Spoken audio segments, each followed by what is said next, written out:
So in this review, we're going to be going through a review of Bigin, a CRM by Zoho, and comparing it to Leadloft to see which CRM is best for your team. Let's dive into it.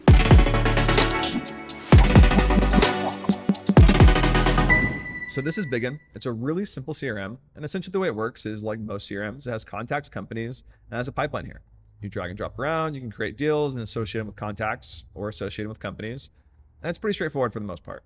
And that's essentially how Bigin works. Of course, you can open it up here, like a deal, you can overview the timeline, the activity, etc. Or you can go to contacts, open up a contact, and get an overview of those contacts. And this works pretty similar to how Leadloft works. Or if I hop into Leadloft, you see this pipeline. Of course, we have the table view as well.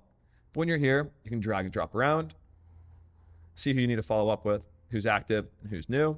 And it's pretty straightforward, just like Bigin. I'd say the one thing that's really great with Leadloft that Bigin kind of falls short on is filters. So Leadloft has this no activity for filter, and basically says there's no activity, meaning no communication across email, LinkedIn, meetings, etc., for a period of time. And if you say like 30 days, it will filter for that automatically. And then you can save these filters and create quick views like follow up. So I can click follow up and immediately see all the deals I need to follow up with where I'm the deal owner. So it's really easy to use.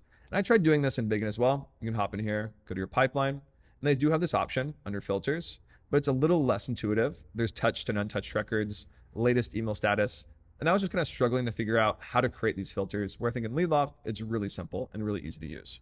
The next thing I'd mention is that Bigin does have something called products, which you can associate with deals and kind of adjust the deal value, which is kind of a cool feature.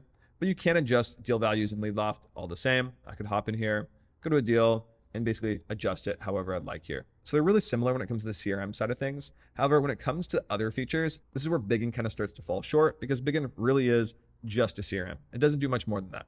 So if you're looking to prospect or run outreach or even automate follow-ups, you're not going to have any options there. It's really just a simple CRM where you have to do manual outreach and execute tasks manually. In Leadloft, on the other hand, I could come over here, go to my quick view, go to follow-up, see everybody I need to follow up with, and you can actually automate outreach to them. So I'll go over to interested, select them, and I'll just add them to a playbook here. You can see here I have a deal follow-up playbook. And to use it, I just click enroll. And if we're going to run through it, you can see we start with Bounce Shield, which will actually verify catch-all or unverifiable emails. You can also use it to verify old data and make sure that email is still in fact active, just in case somebody changed jobs. We have LinkedIn automation, email automation. You can see there's other steps here as well. So it's super powerful in terms of follow-up capabilities. And you can even use these types of playbooks for outreach. So if you're using Leadloft, you also have access to a prospecting feature, and you can use the prospecting feature in tandem with playbooks. So we hop into Sales Navigator or just normal LinkedIn. It works in both interfaces. I can scroll down here and you can see our Chrome extension at the bottom. There's a couple options. There's segments. So I could say, maybe founder 11 to 50. I can also select playbooks. And maybe I go over here and look for a founder playbook. There we go, our founder outbound demo. And now what's going to happen is if I click save, since we have a playbook selected, not only are we going to save contact information and create a deal in Leadloft, we're also going to enroll them into this playbook. So let's go ahead and find somebody here we want to prospect. We need Novel Bits. So here's Mohammed from Novel Bits. We'll go ahead and just click save. And when we click save, we're going to find his contact information, meaning his email and his phone number, verify it in real time, and then also enroll him into this playbook. So now let's go back to Leadloft and see what happens. We'll go here. And then you can see here Novel Bits. And if we just open it up really quickly, you can see there's company information, deal information, and you can see we created a contact from Mohammed here. You can see his email has been discovered and it's been verified, indicated by that green bubble there. Of course, his LinkedIn URL is here as well. And he's been enrolled in that playbook, like I mentioned. So now what's going to happen is we're going to run outreach to him across email, across LinkedIn, etc. And if you do want to find phone numbers, you can enable that feature as well on a pay-as-you-go basis. But you can actually take it a step further. If you don't want to just manually prospect on LinkedIn the whole time, you can go into Leadloft, go to playbooks, and you actually go to new playbook and change the trigger from manual enrollment to your AI prospector. So what's going to happen here is you're going to unleash AI agents that prospect for specific contacts and companies depending on your description. So let's just enter your description here. Maybe it's founders located in San Francisco. And there we go. Founders located in SF with 10 to 20 employees. Now we can scroll down, click continue here. And it's going to build an audience in the background. And now the next step is to actually build the playbook. So now we have the option to build by hand or with AI. Let's just go ahead and use AI. And I'll use one of our prompt templates here. So this will say, build the playbook with 2 emails followed by 4 LinkedIn steps, scatter cold calling tasks in between as well. So our pitch, we're going to say we offer a CRM that helps companies book 40 meetings every week.